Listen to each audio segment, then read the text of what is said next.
في الختام صليا يا إلهي واجزيا أبدا على محمد ربك فترضى. wax bu am njëriñ njàngat la boo ci tënkoo sa àddina mooy doon àjjana en attendant ngay dem ci àjjana ju mag jële yal nañ ko yàlla defal. nee na nag li gën ci li ñuy wax li gën ci li ñuy jàng li gën ci li ñuy dépenser suñuy alal nga ne mooy lan. xiraatul qur'aani inda naasi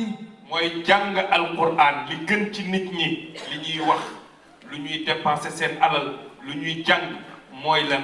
jàng alquranul karim. kada rawaa immatul xiyaas. nee na lii ñu ngi ko jëlee ci mbooleem ñi nga xamante ni ñoo doon toogandoo ak rasulillahi sallallahu alayhi wa sallam di jëlee ci moom ay hadis kon yonent bee ko nettali saxaaba yi nettali ko borom xam-xam yi ñu ne kon li gën ci li ñuy wax li gën ci li ñuy jàng li gën ci li ñuy jël suñuy alal di ko dépassé jël suñuy temps di ko ci passé mooy lan alquranul karim. laysa yura ala al ardi ka mislihi. nee na bët musul gis ku ëpp valeur ñi nga xamante ni ñoom ñooy jàng alquranul karim ku mel ni tafsir Abdourahmane ku mel ni imam Pape Samba ku mel ni Thiaw. 70,000 yashfa'na min ahlihi. xamoo ki mokkal alquranul karim nekk xaafizul quran 6666 aaya yi nga mokkal ko mu nekk sa dënn ni jëmm ji yàlla dalay may. nee na yonent bi sallallahu alayhi wasallam nee na yàlla dalay jox sa quota yowmal qiyam 70,000 personnes yoo xamante ne dañ leen atte ne leen yéen safara ngeen jëm 70,000 juróom-ñaar fukki junni atte nañ leen safara ngeen jëm. ki nga xamante ni moo mokkal alquranul karim yàlla da koy jox benn kayit boo xamante ni ne ko 70,000 personnes xoolal 70,000 yu la neex nga jël leen rammu leen tabbal leen aljanna. wala yuxaasabu wala yusaalu. kenn du leen laaj ñoom ñi nga xamante ni ñoo mokkal alquran kenn du leen réglé yowmal qiyaamati ku yàlla réglé jàpp na. ahlu riwaayati jamii'an qaalu. ñi nga xamante ni ñoo soloo xadisu yonent bi sallallahu alayhi wa sallam yëpp ñoo bokkandoo waxandoo ko muy xadis bu wér boo xamante ni duñu naan xadis bi daif la déedéet xadis bu wér bi ni yonent bee ko wax te lu mu wax yàllaa ko wax. yaa man yuridu alxurba min mawlaahu. nee na yow mi nga xamante ni yow yaay sàkku pour jege kan yàlla nga yow yaa bëgg yàlla bëggal la boppam kaay maa ngi lay jox benn conseil lu mu ko wax. falyaqra alqur'ana la yansaahu. nee na del jàng alquranul karim te bul di fàtte mu di jàng alquranul karim del jàng alquranul karim di ko seet di ko settantal di xool lim la digal nga di ko def. bi muhammadin. loolu nag maag tafsir bu ñu defee suñu émission ba noppi defe naa moom la ñuy tàggatoo. ku bëgg sayyiduna muhammad bi muhammadin. dañuy waxtaan ba daaneel tafsir ne ma bi muhammadin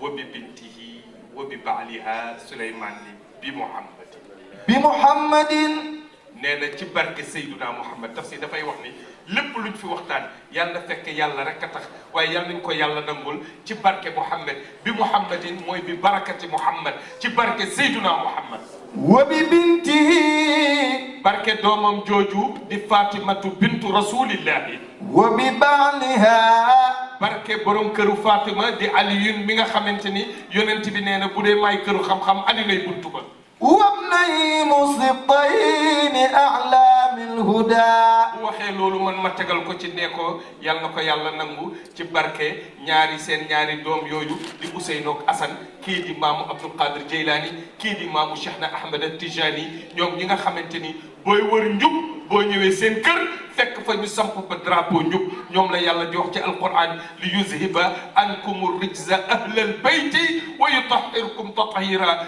ñoom la yàlla waxoon jokkar bi woon ne yonent bi sallallahu alayhi wa sallam Jibril la ñëw ci moom ni ko yàlla ne kër gii ñu ko dëkkee muy Ali Fatima Ousseynou ak Assane yuufuuna bin nazari wa yaxaafuuna yawman kaana sharruhu mustatiran ñoom daal wa yut'imuuna at-ta'aama ala hubbihi miskinan ci bis bu njëkk ba wa yatiman ci bisu ñaareel ba wa asira ci bisu ñetteel ba bi ñu koy def yàlla ne maa vérifié seen xol xool ko ne innama nut'imukum li wajhi llahi la nuridu minkum jazaan wala shukura wa bi sahbihi wattabi'ina lahum fahum tafsir da ciy teg naan wa bi sahbihi ak àndandoo rasulillahi yu gore ya xoolal sëñ Bamba dafa jàkkaarloog seetu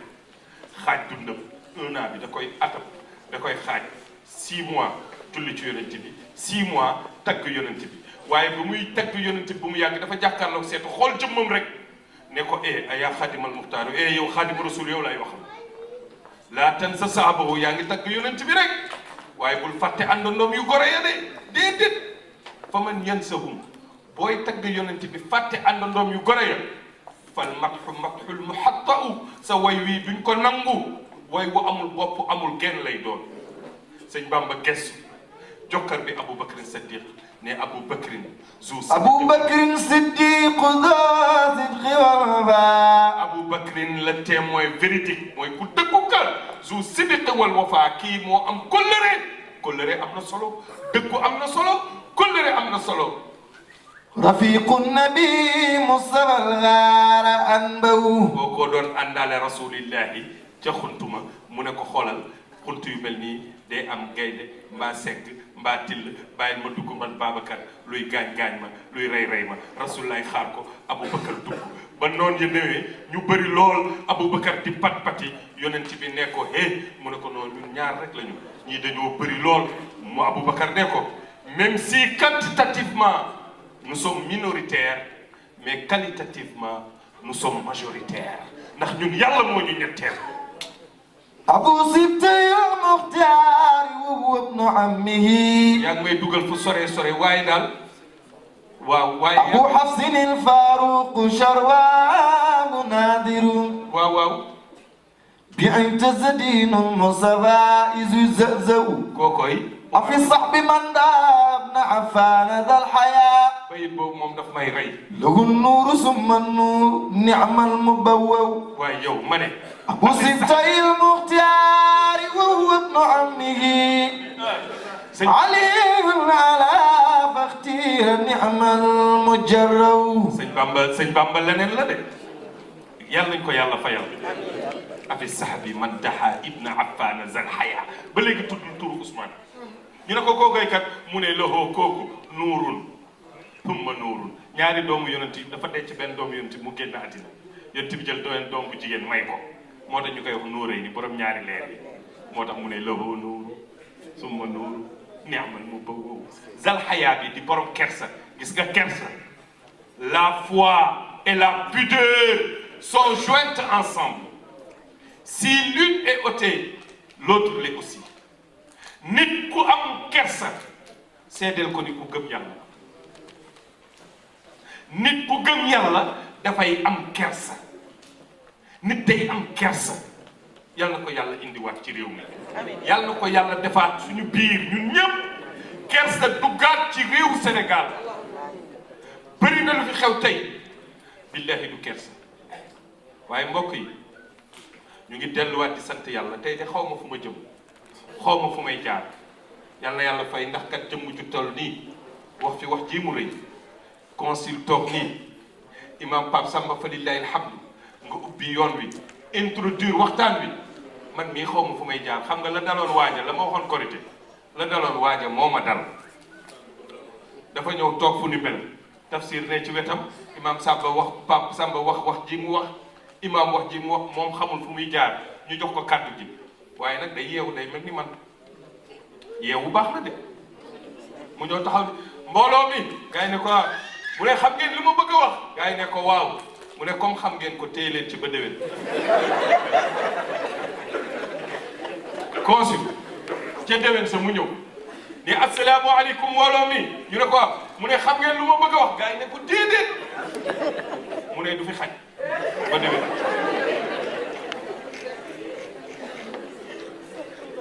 beneen at bi gars ñi pareel ko mu ñëw ne asalaamaaleykum affaire bi demewaat nii rek ñu joxaat ko kàddu mu ne mbooloo mi ndax xam ngeen lu ma bëgg a wax ñii ni waaw ñii ni déet mu ne ani ñi ne déet ñu ne ko ñun la ani ñi ne waaw ñii mu ne waa yéen ñi ko xamul laaj leen ko ñu ko xam ñu wax leen ko ba déwén. xalifa nañu jël al imaanu ngëm mooy lan ba pare xam nga ñun suñu problème mooy est-ce que gëm gi ñuy woote am naam déet gars yi maa ngi testu ngëm yàlla ku gëm yàlla ca biir saar ba yàlla ne nii ngay mel ñu ni nan lay mel ñu ni da ngay nangu li yàlla dogal da ngay gëm yàlla ni am na gëm malaaka yi gëm téere yi gëm yonent yi gëm bés bu mujj ba gëm dogal bi bu neexee nga xam ni dogalu yàlla la bu melee neneen nga xam ni dogalu yàlla la ngëm daal ñett yii la téere yi wax ngëm i'tiqaad fil qalb nutqu fil lisaan amalun bil jawaari nit ki bu dee gëm na dafa am lu mu war di génne ci làmmiñam ak lu mu warul di génne waaye gars yi dañ leen waxtaan am na loo xam ni am na sa jàpp yéen a ci war a wax nag ndax yéen a ñuy gën a placé pour wax ci xam nga lu tax man gay laa sant bu ma ñëwee fauteuil bi di benn ma dajee ko sant Mbàkke bala ñuy laaj surtout suñ Tuubaa la am déet Mbàkke gi rek man bu ma xamee sama bopp damay jóg jox ko fauteuil bi waaye nañu xool ngëm xam nga tax ma ni yéen a ci war a wax ki takk photo Serigne Fallou Mbàkke boo wëlbatee muy sëñ Abdou Karim Mbàkke xoola ñu baax ñi kenn masul dégg ñu wax lu ñaaw ba pare fa mu gën a ñaawe ngay saaga lu la naqari ci réew mi léegi consul wax na ko bokkuñu gis-gis sañ naa ñëw tijji sama site wax ni réew mi dara doxul tali yi baaxul courant bi nangam ndox mi nangam mais saaga ndey waaye gars yi réewande la nag te li gën a garaaw Chérif wax na ko léegi kii saaga li muy garaaw ñiy partagé ko gën a garaaw te billahi wallahi tallahi ku commentaire saaga ànd ci c'est parce que saaga wuñ sa papa saaga wuñ sa yaay ka ñuy saaga bu baaxee ak bu bonee ak sëriñ la politicien la lu mu mënti doon yow mi commentaire saaga bi yonent bi sallallahu alayhi wasallam ne yàlla ne yaa gëpp bàkkaar ñu ne lu tax yàlla ni laa yuhibbu llaahu al-jahra bi suu'i min al-qawli man yàlla bëgguma kuy publier lu ñaaw est-ce que ngëm a ngi fi te boo duggee ci site internet yi ñaata ni tey saaga ñaata daaw bi ñuy ñëw fii bariwul woon mais léegi bari na baat boobu ñuy wax buzz nag moo ñu sonal buzz dem na ba nee naa leen bu ñu moytuwul baatu buzz dinañu dem ba bis Sénégal nit dina génn ci biir jàkka ji génne tamaam bi ndaw di tëgg pour rek buzz te baat bi lan la buzz waay buzz mooy lan bu ma ko doon firi ci olof mën naa wax ni siiw yomb na xam nga lu jafe mooy fexe ba siiw ci lu baax bu ñu ne Cheikh Ahmad Bamba Mbacké ñëpp xam màggalu Touba ñu ne lu waral màggalu Touba mu ne xarajtu yawma sabti samina achar maamu sëñ Abdou bi mu ne bisu samedi bu tolloog 18 le 18 ci weeru sabar ci laa génn dem ci Touba bi am ndam dellu si waay bii buzz moo tax waaye buzzu maa saaga réew mi yëpp kon gëm yàlla d'abord dafa am nooy mel ku gëm dafa am looy wax waaye ku gëm dafa am looy xool yéen ñi gëm yàlla nee na pour nga gëm qul lil mu'minina yaghuddu min absarihim ci beneen aaya qul lil mu'minati yaghdudna min absarihinna yàlla ne ku gëm te doon góor baa nga gëm te doon jigéen am na loo xam ni waroo koo xool lu ñaaw kenn du ko xool da ngay dugg ci internet bi am na looy recherché bi ngay recherché ñu yónnee la benn lien def ci scandale sexuel bu ko bés bàyyi mu romb waaye scandale sexuel yi ñoo ëpp vie saar yeeg aaya alquran yeeg way yi ci biir internet te ñun rek ñoo koy xool kon ku gëm d'abord yàlla ni yéen ñooñu comporté woon noonu nag te gëm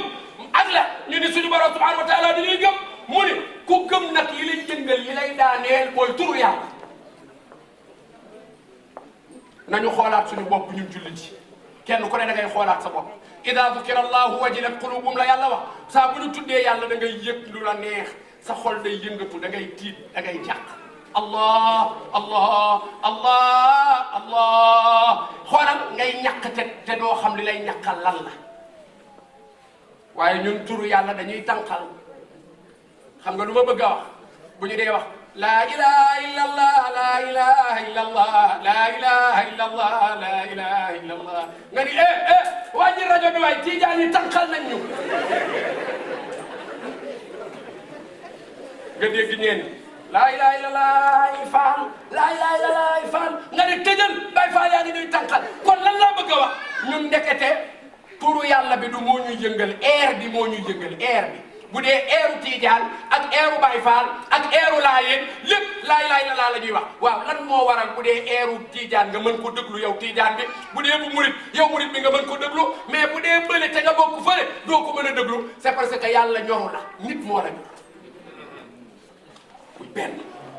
yàlla nag ni yéen ñooñu gëm yàlla laa tuqaddimu bayna yaday illahi wa rasuli bala ngeen a def dara bu leen def avant ngeen di xam li ci yàlla wax ak yonent bi bala ngay dem di jënd sauve naturel muy cher ngay doog a dem di laajte lu ci yàlla wax mais laajteel ba pare doog a jënd benn waaye dafa ñëw ci Europe bi suñu yoon bii rek ni ma sëñ bi man de dama am benn soxla su ma bëggoon nga xoolal ma ko ma ne ko ci leen mu ne ma maag moom génn nañu 5 ans 5 ans daal ñu ngi génn dama ko bëgg a jël soxna nag ma ne woon nga xoolal ma ndax ñun ñaar suñuy biddéew ànd naam génn ma ne ko demal jël ndax leneen lu ma la wax lu dul loolu nga ni xamoo dara avant ngeen di génn nga ma waroon a laaj ma ne ko xam nga yow fi mu ne loo soxla ñaan yàlla rek buy tax ngeen ànd 5 ans nga génn ak nit doo ko xool ànd ngeen am ànd leen bu ma la nee ànd leen nga ni xamoo dara moo tax suñu borom nee na moo tax téere yi ni wala yafala fi'lan hatta ya'lama hukma allahi fii bala ngay def dara na nga laaj ba pare ba xam lu ci yàlla wax ba pare door cee dugg léeg-léeg nga gis nit mu dugg ci lu mu xamul ba pare fu ne mu wër fa jaxase ustaas yi nag malheureusement ñun ustaas yi ñoo ko nangu la daloon waaja rek dafa xëy fase jabaram ni ko fase naa la pasem xiin jabar ji ni ko fasem xiin mu ni ko waaw mu ni ko c'est fini daw seeti abu dem ba xelam bëgg a delluwaat ci jabar ji mu daw ci Babacar Siddiq ni ko sama jabar dama ko ni fase naa la fasem xiin xamoo lu ci yàlla wax Babacar ni ko kooku mën a tulee na sëy abadan mu dem ni ko xamoo dara dem ni naa seeti Omar ibnul Xattaab daw ci Omar ni ko yow sama jabar dama ko ni fase naa la fasem xiin ma bëgg a xam lu ci yàlla wax am déet Omar ni ko mën nga toog 40 ans nga takkaat ko mu ni ko yaa tane Babacar de waaye 40 ans dama ko dund daal soxla ni nga ma seeti Ousmane daw ca Ousmane ni ko Ousmane waaw man sama jabar dama ko ni passé naa la passé xiin lu ci yàlla wax Ousmane ibn Affan ni ko mën nga ko jël mais foog nga toog 1 an mu ni ko yaa ci tane de waaye nagal ma seeti ndax dinaa am lu la taneem déet daw ci Ali ibn Abi Talib ni ko Alioune sama jabar dama ko ni passé naa la passé xiin may laaj lu ci yàlla wax Alioune ni ko bu la neexee jaar fa jëlaat ko bu la neexee nga bàyyi ba goon mu ni ko yaay batalul abtaali man tamadda ala ahli saa'ir istitaabu sayfullahi almaslul ibni ammi rasul musawijul batul wa ahlu sibtay rasul man qaala fi haqqi rasul ana madinatul ilmi wa aliyun baba yaa leen man bàyyi doo seen morom maa ngi dem jëli sama jabar du ma xaar sax ba goon waaw problème am na Ababacar Omar Ousmane Ali kii nee na ko mën a tourné kii ni 40 ans kii ni 1 an kii ni bu la neexee léegi waa ji léegi nag kan moo am dëkk ci ñoom waa ji dem ci rasulillahi ni ko moom gaa moom dama koy jël dama lay wax rek nag yaay sang bi nag yaay sang bi gaa moom gaa damay jël li ma Alioune wax laay def moom xaaruma sax nag man kay li ma bëgg a xam mooy Alioune nag ñoom Babacar ku ne fu mu sukkandiku mais li ma bëgg nga xam ko mooy moom laajuma la sax ndax mën naa jëlam déet moom damay jël ndax li ma def manuma ko léegi nag damaa bëgg a xam ñoom ñeent ku ci am dëgg mais man Alioune gaa laa àndal nabi ni ko woon ñeent ñëpp ñëw mu ni Babacar foo sukkandiku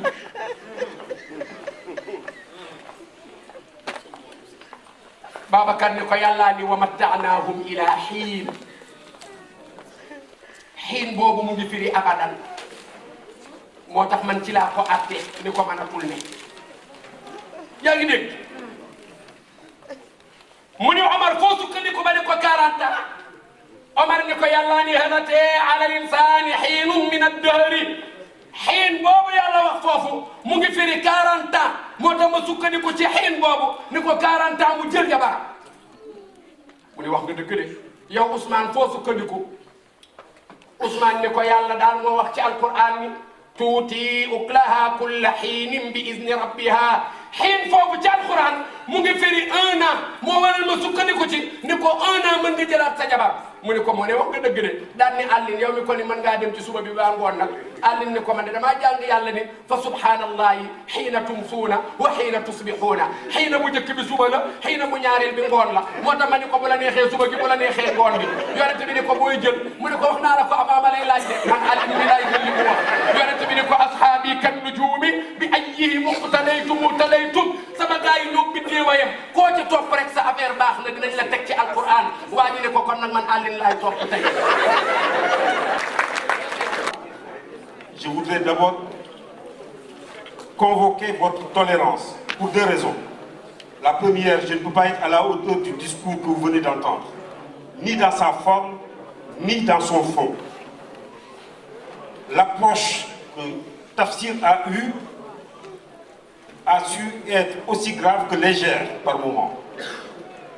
Cette approche a su être aussi dure que douce par moment. Cette approche a pu être aussi impertinente que raffinée. Donc vous comprendrez bien que quelqu'un qui a une maîtrise exceptionnelle du Coran,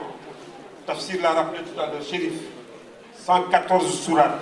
6200 versets,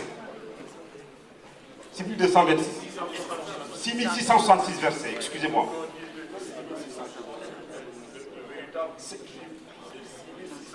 C'est la particularité du Coran, on l'avait dit tout à l'heure, c'est le début et la fin, donc c'est une page ouverte en termes de discussion, d'interrogation, mais c'est surtout un espace de confrontation intellectuelle, mais aussi de questionnement pour avancer. Merci.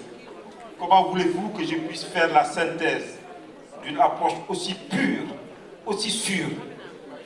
et qui a su alterner aussi bien gravité que légèreté, ce qui a permis de temps en temps une concentration effrénée, mais aussi de temps en temps des rires d'éclat. Ça traduit tout simplement la capacité, et Chérif l'a dit dans son propos introductif, de ce qui est la maîtrise exceptionnelle que Tafsir Abdourahmane a du Coran. Il a eu la gentillesse cependant, malgré tout je suis dans une difficulté particulière parce que je ne saurais ni traduire, ni synthétiser plus de 2 heures de discours. Pour autant, je me risque juste à une chose, avec bien évidemment le risque de m'exposer à une contradiction, je parle sous leur contrôle. Il a eu la gentillesse cependant de ne pas citer les 114 sourates. Mais il a commencé d'abord par nous avertir sur la difficulté du thème, parce que d'abord complexe et large. Cette complexité et cette largeur, je vais dire, renvoie à quand même une question sur laquelle, ou à laquelle, pardon, Tafsir nous a invités à la fois à être attentifs, mais surtout à être tolérants, pour une raison extrêmement simple. Parce que tout un chacun peut se voir dans la manière dont il a interprété le Coran. Et d'ailleurs, quand on voit les écrits du Coran, la manière dont il est interprété, il navigue entre plusieurs choses. Des choses qui sont euphorisantes, des choses qui sont rassurantes, des choses qui sont enjolivantes, des choses qui sont apeurantes, mais aussi des choses qui nous rassurent. Des choses qui nous mettent tout simplement dans ce qui fait que nous pensons encore et nous faisons l'espérance. Sans espérance, pas de vie. Sans rêve, pas de vie. Donc, pour nous faciliter la vie, Tafsir a été amené à réduire son discours autour d'une seule et unique sourate, qui s'appelle Sourate al-Hujurat et qu'on peut traduire par les appartements. Et je pense que c'est un enseignement métaphorique. Par métaphorique, il faut entendre l'exemplarité qu'il y a derrière. Figurez-vous, et je pense que nous qui vivons en Europe, nous savons ce que signifie un appartement. Un appartement, ce n'est pas une maison. Un appartement, ce n'est pas une villa. Ce n'est pas le village. Un appartement, c'est un certain nombre de mètres carrés, réduit, quelle que soit la taille, quel que soit le nombre de personnes qui y vivent. Mais l'enseignement métaphorique qu'il y a derrière, et je crois que c'est ça qu'il faut retenir,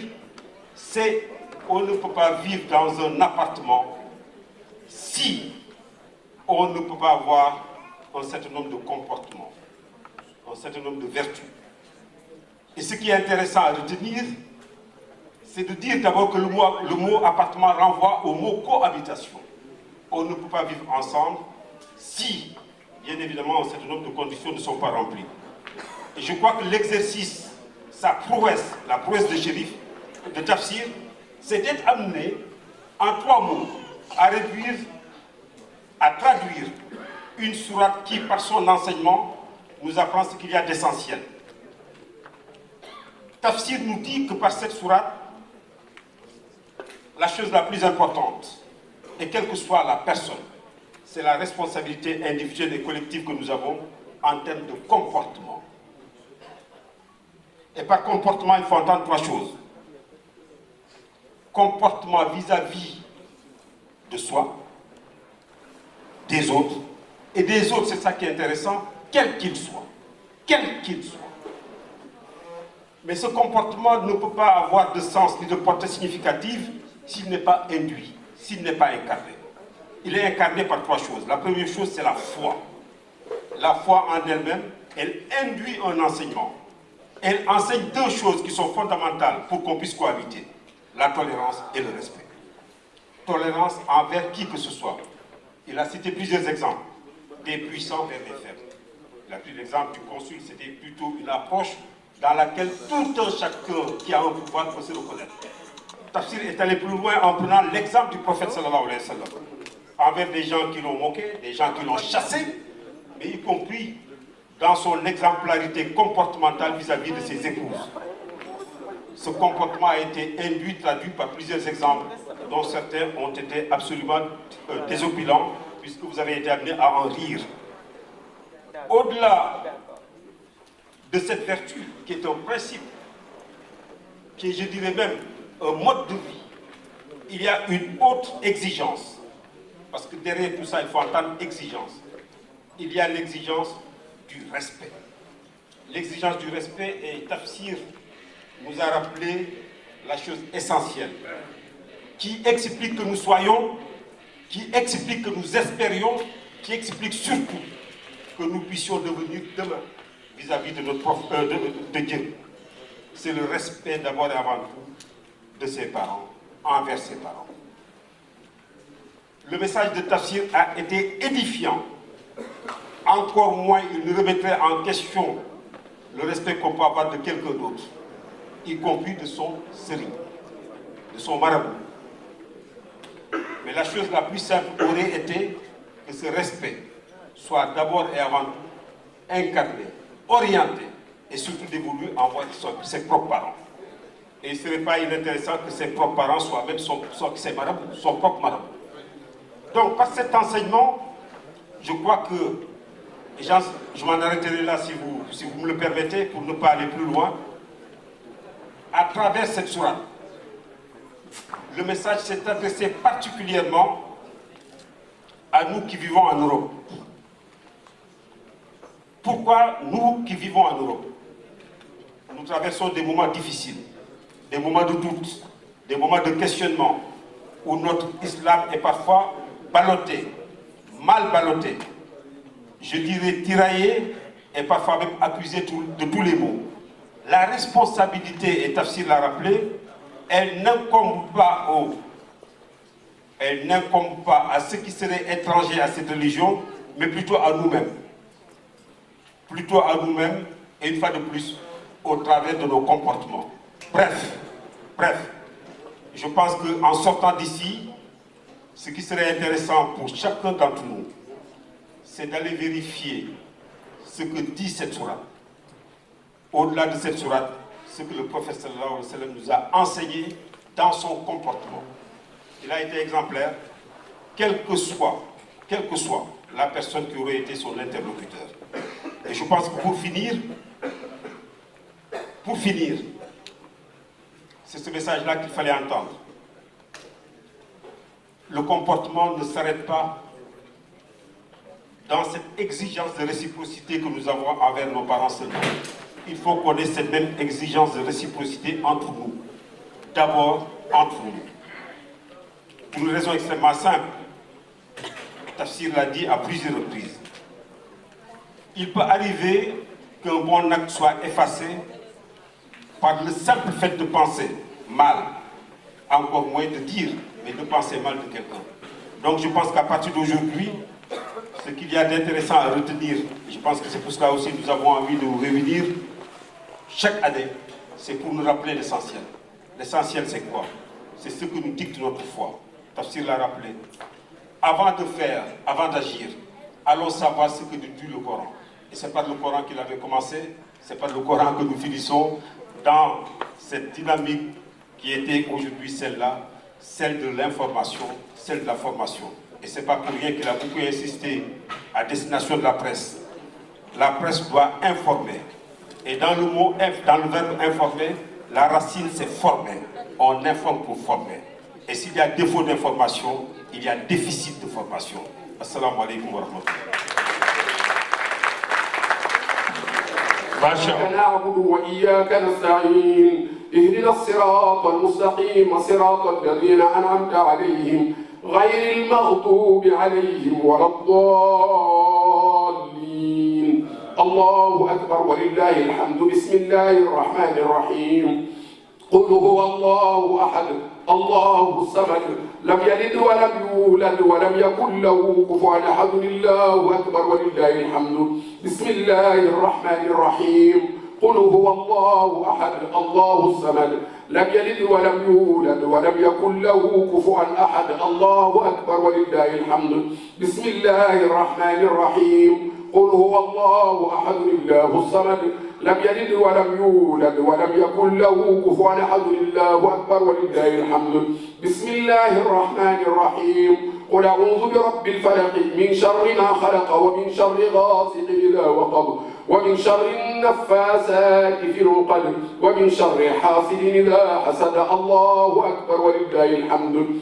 بسم الله الرحمن الرحيم قل أعوذ برب الناس ملك الناس إله الناس من شر الوسواس الخناس الذي يوسوس في صدور الناس من الجنة والناس الله أكبر ولله الحمد بسم الله الرحمن الرحيم صدق الله العظيم وبلغ رسوله النبي المصطفى الكريم ونحن على ما قال ربنا وخالقنا ورازقنا ومولانا من الشاهدين اللهم ارحمنا بالقرآن الكريم وانفعنا بالآيات والذكر الحكيم واجعله لنا حجة يوم الدين اللهم انفعنا بما صرفت فيه من الآيات وذكرنا بما ضربت فيه من المثلات وكفر بتلاوته عنا السيئات إنك مجيب الدعوات اللهم تقبل منا ختم القرآن وتجاوز عنا ما كان في تلاوته من سوء أو نسيان أو تحريف أو تقديم أو تأخير أو زيادة أو نقصان أو تأويل على غير ما أنزلت أو تعجيل عند تلاوته أو كسل أو زيغ اللسان أو وقوف بغير وقف أو إدغام بغير مدغم أو إظهار بغير بيان أو مد أو تشديد أو همزة أو جزم أو إعراب بغير مكان فاكتبه منا على التمام والكمال والمهذب من كل الألحان وارزقنا فضل من قرأه مؤديا حقه مع الأعضاء والقلب واللسان وهب لنا به الخير والسعادة والبشارة والأمان ولا تختم لنا بالشر والشقاوة والضلالة والطغيان ونبئنا قبل المنايا عن نوم الغفلة والكسلان وأمنا من عذاب القبر ومن سؤال منكر ونكير ومن أكل الديدان وبيض وجوهنا يوم البعث واعتق رقابنا من النيران واعتق رقابنا من النيران واعتق رقابنا من النيران ويمن كتابنا ويسر حسابنا وثقل ميزاننا بالحسنات وثبت أقدامنا على الصراط واسكننا وسط الجنان وارزقنا جوار سيدنا محمد عليه الصلاة والسلام وأكرمنا بلقائك يا ديان اللهم أكرمنا بلقائك يا ديان اللهم أكرمنا بلقائك يا ديان اللهم اجعل القرآن العظيم ربيع قلوبنا وجلاء أحزاننا وذهاب غمومنا وقائدنا وسائقنا إلى رضوانك وجناتك جنات النعيم اللهم اجعله أنيسنا في الوحشة ومصاحبنا في الوحدة ومصباحنا في الظلمة ودليلنا في الحيرة ومنقذنا في الفتنة واعصمنا به من الزيغ والأهواء وكيد الأعداء يا رحمن يا رحيم اللهم اختم بالسعادة آجالنا وحقق بالزيادة آمالنا وقرم بالعافية غدونا وآصالنا واجعل إلى رحمتك مصيرنا ومآلنا واصبر سجال عفوك على ذنوبنا ومن علينا بستر عيوبنا اللهم اجعل تقواك زادنا والثقة بك ذخرنا واعتقادنا وأمن من الجوع والخوف بلادنا وسائر بلاد المسلمين يا رب العالمين اللهم أمن من الجوع والخوف بلدنا السنغال وسائر بلاد المسلمين يا رب العالمين اللهم أمن من الجوع والخوف بلدنا السنغال وسائر بلاد المسلمين يا رب العالمين اللهم بلغ ثواب ما قرأناه ونور ما تلوناه لروح سيدنا ونبينا محمد عليه الصلاة والسلام ولأرواح آبائه وأمهاته وأزواجه وذرياته وأصحابه رضوان الله تعالى عليهم أجمعين ولأرواح آبائنا وأمهاتنا ومشائخنا ولأرواح جميع المسلمين والمسلمات والمؤمنين والمؤمنات الأحياء منهم والأموات أجمعين عامة اللهم انصر من نصر الدين واخذل من خذل المسلمين اللهم انصر من نصر الدين واخذل من خذل المسلمين اللهم انصر من نصر الدين واخذل من خذل المسلمين اللهم انصر إخواننا الذين كانوا في برمل وانصرهم عددا اللهم انصر إخواننا الذين كانوا في برمل وانصرهم نصرا عزيزا اللهم أعز الإسلام والمسلمين وأذل الشرك والمشركين ودمر أعداء الدين اللهم اقسم لنا من خشيتك ما تحول به بيننا وبين المعاصي ومن طاعتك ما تبلغنا بها جنتك ومن اليقين ما تهون به علينا مصائب الدنيا ومتعنا اللهم بأسماعنا وأبصارنا وقواتنا أبدا ما أحييتنا واجعله الوارث منا واجعل ثأرنا على من ظلمنا وانصرنا على من عادانا ولا تجعل مصيبتنا في ديننا ولا تجعل الدنيا أكبر همنا ولا مبلغ علمنا ولا إلى النار مصيرنا ومآلنا واجعل الجنة هي دارنا ومقامنا ولا تسلط علينا بذنوبنا من لا يخافك ولا يرحمنا برحمتك يا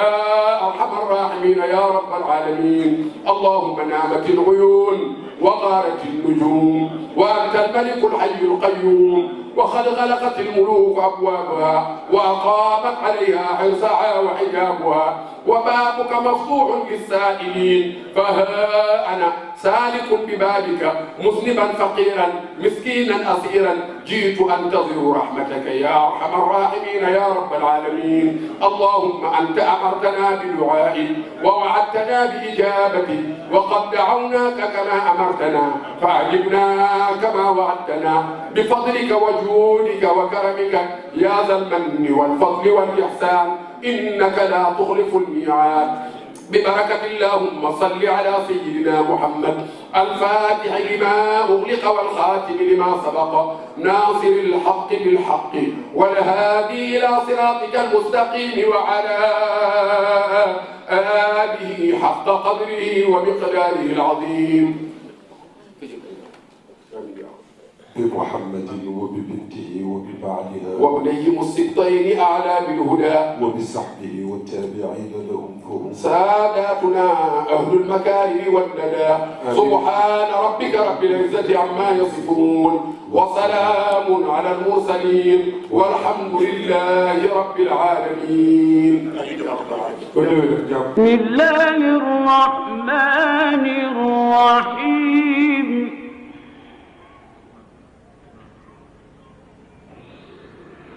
والضحى والليل إذا سجى ما ودعك ربك وما قلى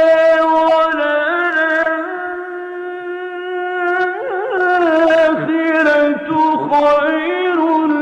لك من الأولى ولسوف